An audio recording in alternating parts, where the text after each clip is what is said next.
پر اس کے لیے وہ کان چاہیے جو گانے پہ نہ ہلے ہوئے ہوں۔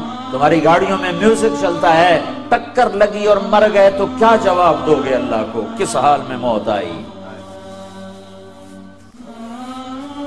ہر چیز کا نظارہ اللہ نے آگے رکھا ہے۔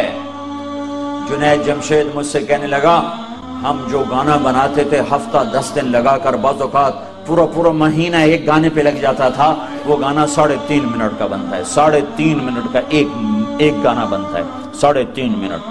چونکہ اس سے لمبا بنے تو پھر لوگ بور ہو جاتے ہیں، سنتے اتنا لمبا سنتے نہیں، تو 3.5 منٹ کا میکسیمم گانا بنایا جاتا ہے، اور اس پر کبھی ہفتہ، کبھی 10 دن، کبھی 15 دن، کبھی مہینہ۔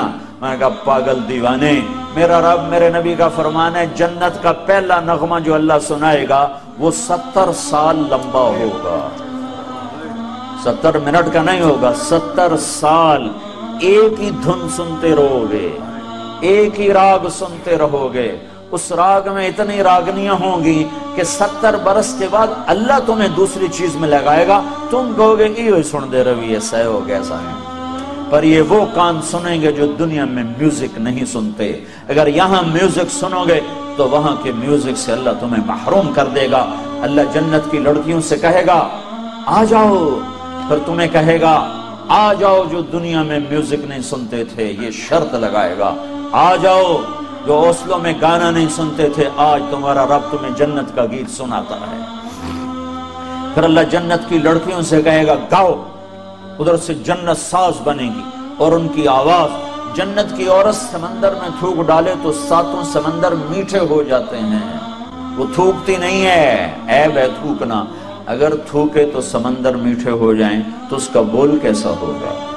جب وہ گائیں گی اور جنت ساز، یہ ساز و آواز، یہ سر اور ساز، تو جنت والے مست ہو جائیں گے۔ تو اللہ فرمائے گا کیسا پایا؟ کہنے لیں گے یا اللہ بڑے مزے آئے۔ تو اللہ فرمائے گا تمہیں اس سے بھی اعلیٰ سنو؟ کہیں گے اس سے اعلیٰ بھی ہے کہاں؟ اللہ تعالیٰ فرمائیں گے داؤد یا داؤد تعالی ارقر ممبر، اے داؤد آجا ممبر پہ بیٹھ اور میرے بندوں کو میرا گیت سنا۔ داؤد علیہ السلام کی آواز اتنی شیریں تھی دنیا میں اپنے زمانے میں، جب وہ زبور پڑھتے تھے تو پہاڑ ہلنے لگ جاتے تھے ایسے، یا جبال اوبی معہو، پہاڑ ایسے ہلتے تھے ان کی آواز سن کر۔ تو جنت میں کیا حال ہوگا؟ تو وہ کہیں گے یا اللہ میری آواز تو دنیا میں تھی، کہ یہاں میں نے جنت کے جلوے شامل کر کے واپس کر دی ہے۔ جب داؤد علیہ السلام سر اٹھائیں گے اور ساتھ ساز آئے گا تو جنت والوں کو اپنا آپ ہی بھول جائے گا، پھر کہیں گے ہاں میرے رب، ہاں میرے بندو۔ اللہ کہے گا کیسا پایا؟ کہیں گے یا اللہ بڑا مزہ آیا۔ تو اللہ تعالیٰ فرمائیں گے اب تو میں اس سے بھی اچھا سنوں؟ کہیں گے اچھا اس سے بھی اچھا ہے کہاں؟ یا حبیبی یا محمد، اے میرے حبیب، اے محمد، تعال ارقل ممبر، آجا ممبر پہ بیٹھ، اب تیری باری ہے، تو میرے بندوں کو سنا۔ اب اللہ کے نبی کی آواز اور جنت کا ساز، یہ ساز و آواز، یہ سور، یہ ساز، ایسے جلوے ہوں گے کہ خود جنت مست ہو جائے گی۔ اللہ فرمائیں گے کیسا ہے؟ کہیں گے زبردست، چس آ گئی۔ تو اللہ تعالیٰ فرمائیں گے اس سے اچھا سنو؟ کہیں گے یا اللہ کیا اس سے اچھا بھی کوئی ہے؟ کہاں؟ تمہارا رب تمہیں خود سنائے، تمہارا اللہ تمہیں خود سنائے۔ لم يبق الا ارحم الراحمین، لم يبق الا ارحم الراحمین۔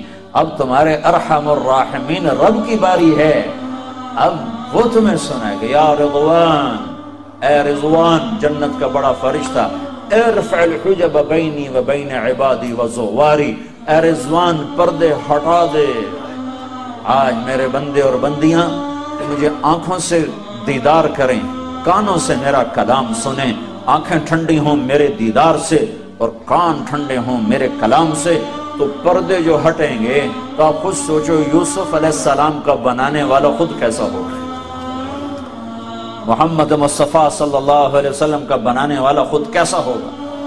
پردے ہٹیں گے اور اللہ سامنے، وہ اتنا ہی کافی ہو جائے گا، اللہ نہ بولے تو ہی مست ہو جائیں گے۔ پھر اللہ کیا کرے گا؟ پھر اللہ اب ساز کی ضرورت نہیں ہے، اللہ کی آواز کے لیے ساز ضرورت نہیں ہے، اب اللہ ہی ساز بھی ہے، اللہ ہی آواز بھی ہے اور اللہ ہی کا کلام ہے، اور اللہ قرآن سنائے گا، قرآن، اللہ اپنا قرآن سنائے گا۔